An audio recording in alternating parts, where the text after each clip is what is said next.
श्रोता प्रेमियों, मैं राम सागर शास्त्री आप लोगों के समक्ष एक प्रसंग रखने जा रहा हूं, भक्ति ज्ञान वैराग्य की कथा। देखिए, भागवत में पहला श्लोक आता है कि सच्चिदानंद रूपाय विश्वोत्पत्त्यादि हेतवे तापत्रे विनाशाय श्री कृष्णाय वयम नमः। कैसा है प्रभु का स्वरूप? सच्चिदानंद स्वरूप। सच्चिदानंद में 3 शब्द हैं, सत चित्त धन आनंद बराबर सच्चिदानंद। सत्य यानी सत्य, चित्त यानी चित्त। जब सत्य को चित्त में धारण करोगे तो आनंद की प्राप्ति होगी, या जिसका ज्ञान नित्य टिकता है उसे आनंद की प्राप्ति होती है। इस सत्य को समझे चैतन्य रहे, आनंद वही जन पाता है। सच्चिदानंद में इसीलिए सबसे पहले सत्य आता है। जो सत्य को समझकर चैतन्य रहे उसे आनंद प्राप्त होता है। इसीलिए सच्चिदानंद में सबसे पहले सत्य शब्द आता है। आनंद 3 प्रकार का होता है, विषयानंद, परमानंद और ब्रह्मानंद। मोहग्रस्त प्राणियों का आनंद घटता है, उससे पहले ब्रह्मानंद, फिर परमानंद और फिर विषयानंद की प्राप्ति होती है। देखिए, जिस समय महाराज दशरथ के 4 पुत्रों का जन्म हुआ, पुत्र जन्म का समाचार सुनकर महाराज दशरथ ब्रह्मानंद में डूब गए कि दशरथ पुत्र जन्म सुनि काना, अमानहु ब्रह्मानंद समाना। थोड़ी देर बाद गोस्वामी बाबा ने लिख दिया कि परमानंद पूरी मन राजा, और कहा बुलाई बजा बहु बाजा। थोड़ी देर बाद महाराज दशरथ परमानंद में आ गए और उसके बाद विषयानंद में पहुंच गए। व्यास जी लिखते हैं, सच्चिदानंद रूपाय। कैसा है प्रभु का स्वरूप? सच्चिदानंद स्वरूप है। विश्वोत्पत्त्यादि हेतवे, जो संसार की उत्पत्ति, स्थिति और विनाश के हेतु हैं। तापत्रे विनाशाय, जो दैहिक, दैविक और भौतिक तीनों तापों का नाश करने वाले हैं। श्री कृष्णाय वयम नमः। ऐसे श्री कृष्ण को हम नमस्कार करते हैं, हम सब नमस्कार करते हैं। भागवत में दूसरा श्लोक आता है, यम प्रव्रजन्त मनुपेत मपेत कृत्यम द्वैपायनो विराह कातरया जुहावो पुत्रेति तन्मयतया सर्वेभिनेदोस्तम सर्वभूत हृदयम मुनिमान तोस्मि।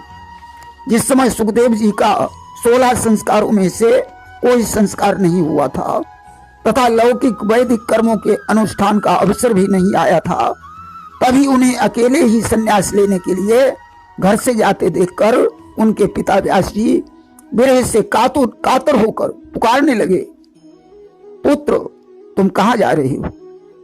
उस समय वृक्षों में तन्मय होने के कारण श्री सुखदेव जी की ओर से उत्तर दिया गया था, ऐसे सर्वभूत हृदय स्वरूप श्री सुखदेव जी को मैं नमस्कार करता हूं। आइए अब हम आप लोगों को भक्ति ज्ञान वैराग्य की कथा की तरफ ले चलें कि एकदा ही विशालायाम चत्वार ऋषयो मलाः सत्संगार्थम समायाता दद्रसुस्तत्र नारदम। एक बार बद्रिका धाम में ब्रह्मा जी के 4 मानसिक पुत्र सनक, सनंदन, सनातन और सनत कुमार सत्संग के लिए आए। वहां उन्होंने नारद को देखा, जिनका मुखमंडल उदास था। सनकादि ने नारद से पूछा कि हे ब्रह्मन, आप उदास क्यों हैं? तीव्र गति से कहां को जा रहे हैं? आपका आगमन यहाँ किस लिए हुआ है? नारद ने कहा, मैं मृत्युलोक को सर्वोत्तम मानकर यहाँ आया था। पुष्कर, प्रयाग, काशी, नासिक, हरिद्वार, कुरुक्षेत्र, रंगनाथ, सेतुबंध आदि तीर्थों का मैंने यात्रा की, किंतु मेरे मन को शांति नहीं मिली। चारों तरफ कलयुग का प्रभाव दिखाई पड़ रहा है। सत्य, तप, पवित्रता, दया, दान आदि कुछ भी नहीं दिखाई पड़ रहा है। लोग झूठ बोलने वाले हो गए हैं और केवल अपना पेट पालने में लगे हैं। लोग आलसी, मंदबुद्धि, भाग्यहीन और उपद्रवग्रस्त हो गए हैं। साधु संत पाखंडी हो गए हैं। घरों में स्त्रियों का राज्य हो गया है, साले लोग सलाहकार हो गए हैं, लोभ के वशीभूत होकर लोग कन्याओं का विक्रय कर रहे हैं।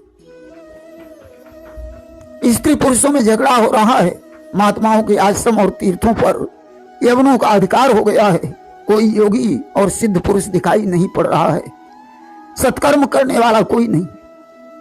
लोग बाजारों में अन्न बेचने लगे हैं, ब्राह्मण पैसा लेकर वेद पढ़ा रहे हैं, स्त्रियां वैश्यावृत्ति से निर्वाह कर रही हैं।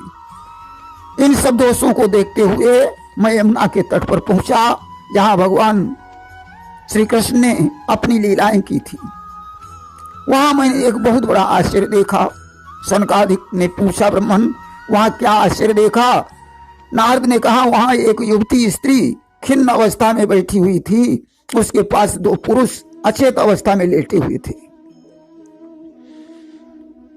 कि तरुणी के सुंदर रसिक नयन मन ही मन व्यथा रो रहे थे, दो बूढ़े पुरुष बेखबर से उसके ही पास सो रहे थे।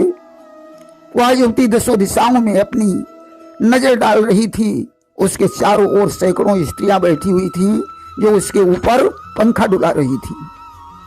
मुझे देखकर उस युवती ने कहा, हे महात्मन, थोड़ी देर रुक जाइए, मेरी चिंता को दूर कीजिए, आपका दर्शन तो पापों का नाश करने वाला है।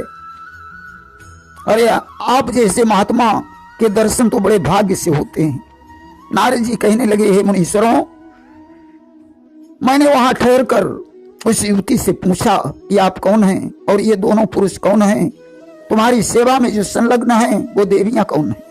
युवती ने कहा, सुनो कि मैं हूं लौकिक सुंदरी नहीं, सब मुझे भक्ति बतलाते हैं, ये दोनों ज्ञान विराग रूप मेरे बेटे कहलाते हैं।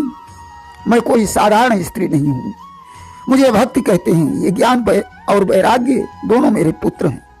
गंगा आदि नदियां मेरी सेवा कर रही हैं। मुझे दुख इस बात का है कि मैं जवान हूं और मेरे पुत्र समय के प्रभाव से बूढ़े हो गए। मेरा जन्म द्रविड़ देश में हुआ, कर्नाटक में वृद्धि हुई, महाराष्ट्र में सम्मानित हुई, किंतु जब गुजरात में पहुंची तो मैं बूढ़ी हो गई। जब मैं वृंदावन में पहुंची तो जवान हो गई, किंतु मेरे पुत्र बूढ़े हो गए। इसलिए यह जगह छोड़कर मैं दूसरी जगह जाना चाहती हूं। मुझे इस बात का दुख है, मैं जवान क्यों हो गई और मेरे दोनों पुत्र क्यों बूढ़े हो गए। माता बूढ़ी हो और पुत्र जवान हो, ऐसा तो ठीक नहीं है। आप तो परम बुद्धिमान हैं, इसका क्या कारण है? तब मैंने क्षण भर में कारण जानकर भक्ति से कहा कि हे देवी, ये कठिन कलकाल है। इस समय सदाचार, योग मार्ग और तपस्या आदि लुप्त हो चुके हैं। वृंदावन के संयोग से तुम फिर से तरुण हो गई, इसलिए वृंदावन धाम को धन्य है, जहां भक्ति सर्वत्र नृत्य करती है। वास्तव में वृंदावन यानी भक्ति का वन। वृंदावन में आज भी भक्ति नृत्य करती है। जिस समय कृष्ण ने उद्धव को वृंदावन भेजा तो उद्धव ने जाकर लखा, वह वृंदावन धाम बोल रहा था जिस जगह कण कण राधे श्याम। उद्धव ने देखा वहां कण कण से राधे श्याम की आवाज आ रही थी कि वृंदावन का बन बन बोला, जय हो बनवारी की। कुंजों में से आवाज उठी, जय हो श्री कुंज बिहारी की। हर वन से भगवान कृष्ण की आवाज आ रही थी। सज्जनों, नारद जी कहते हैं कि उस वृंदावन धाम को धन्य है, जहां भक्ति आज भी नृत्य करती है। परंतु तुम्हारे इन दोनों पुत्रों का यहाँ कोई ग्राहक नहीं है, इसलिए इनका बुढ़ापा नहीं छूट रहा है। यह सुनकर भक्ति ने मुझसे कहा, हे नारद, आप धन्य हैं, आपकी मुझ में निश्चल प्रीति है, इसलिए मैं हमेशा तुम्हारे हृदय में निवास करूंगी। भक्ति के वचन सुनकर मुझे दया आई और मैंने ज्ञान वैराग्य को हाथ से हिला डुलाकर जगाया। उनके कान के पास मुंह ले जाकर वेदध्वनि वेदांत घोष करके बार बार गीता का पाठ किया। उस समय आकाशवाणी हुई कि हे नारद, तुम्हारा यह उद्योग निश्चित सफल होगा। इस समय बड़े भाग्य से मेरा आप लोगों से समागम हो गया है। हे मुनियों, आप लोग मुझे बताएं कि ज्ञान वैराग्य को कैसे चैतन्य किया जा सकता है। कुमारों ने कहा, उन्हें श्रीमद् भागवत की कथा सुनाई जाए। जैसे सिंह की गर्जना से भेड़िए भाग जाते हैं, उसी प्रकार भागवत की धुन से कलयुग के दोष भाग जाते हैं। श्रीमद् भागवत की कथा वेद उपनिषदों के सार से बनी है कि भाग्योदयेन बहुपुण्य समर्जितेन सत्संगमं च लभते पुरुषाय दावै। जब अनेकों जन्मों के पुण्य पुंजों का उदय होता है, तब मनुष्य को सत्संग प्राप्त होता है।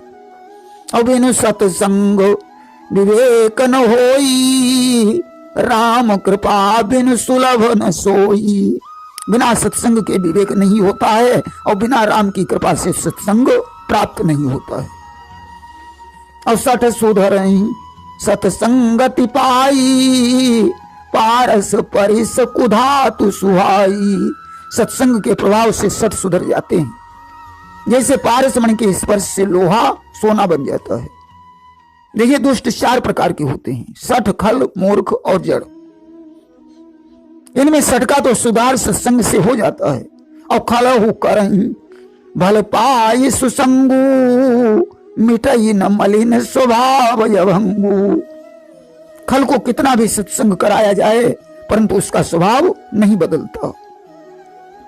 अमूरख हृदय चेत नहीं आना, सही गुरु मिलई बिरंची समाना। मूर्ख को भले ही ब्रह्मा जी स्वयं आकर ज्ञान दें, मगर उसे चेत नहीं होता है। जड़ का मतलब है महामूर्ख। जब मूर्ख नहीं सुधरेगा तो महामूर्ख का तो सुधार होना ही असंभव है।